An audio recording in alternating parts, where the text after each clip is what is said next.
particularly a Chinese-Taiwanese American spoken word poet living in New York. So I've known pretty early on that I would inevitably write about Jeremy Lin. The poem brewing within me hasn't revealed itself entirely, yet I keep coming back to the character for Lin, which in the inherent poetry of Chinese ideograms is two trees beside each other, a forest. I am a bit embarrassed to say that I have not watched one game. I intended to, at least at first, nor have I bought jerseys, hats, or any of the other ubiquitous Linsanity paraphernalia. I've kept up with the general media, point totals, Floyd Mayweather, ESPN, Ben & Jerry's, interviews. I've read precious few critical versus factual articles on him. I'm shocked that his parents are only 5'6".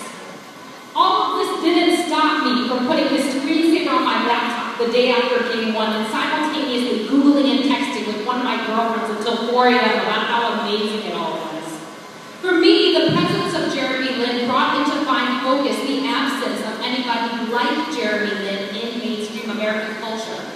I identified for the first time ever with a mainstream media figure whose family comes from where my family comes from, who is smart and relatable, who shares the same last name as my childhood friends, who was also born here in the United States. The feeling enthralled me and then depressed me in its newness.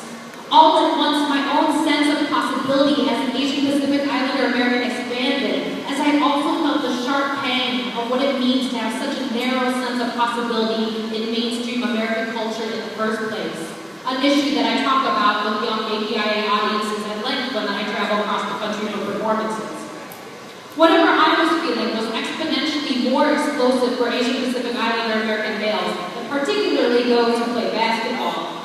The invisibility and emasculation of API males is to such a great degree that a friend recently confided in me how he felt that Harry Shum Jr. of Glee was the only person in mainstream American culture who was saving the masculinity of East Asian American males.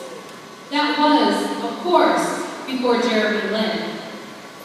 Although caught up in the initial elation, I took down my Jeremy Lin screensaver a few days later as an antidote to the constant stream of J-Lin content on my Facebook and my Twitter. During his winning streak, it seemed as though nothing else in East Pacific Islander America was happening, except for Knicks games, point totals, D-League development history, internet memes. Again, it made me excited but sad that all of this rallying effort was suspended in part because we, as a community, have never had anyone to rally for. The funny thing about the internet is that its content based on social network and search history falsely conveys that what's topical in your world is topical in the world. Not everyone's Facebook and Twitter feeds look like mine. Some were filled with RIP messages for Don Cornelius and Whitney Houston, or the latest gaffe from the Republican debates. A very unofficial poll of my non-Asian Pacific Islander American friends during the height of insanity resulted in, who is that? Even more stark, as a Facebook friend pointed out, is the contrast between our fervent embrace of Jeremy Lin's victory versus the quieter acknowledgement of Private Danny Chen's tragedy. A New York City Chinatown native whose controversial death occurred in October 2011 in Afghanistan, hours after being hazed by his fellow soldiers. The visibility of class and overall dichotomous nature of the Asian Pacific Islander American community is clear in the circumstances of these two young men. Lin's family, like my own, immigrated from Taiwan to pursue higher education, grooming him for the Ivy League. Chen's family immigrated from Taishan, China, his father laboring 10 hours a day in a Chinatown kitchen. In light of Private Danny Chen's death, many issues in the APIA community persist, like high poverty rates in New York, redistricting of communities to weaken political power in Chicago, low levels of funding to social services nationwide.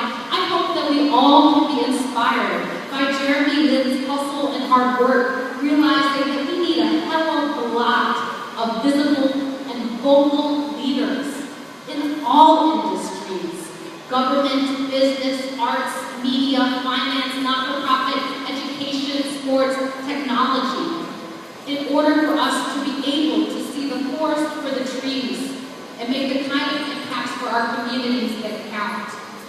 Thank you all so much, MAASU. I've really enjoyed myself, and I really feel so blessed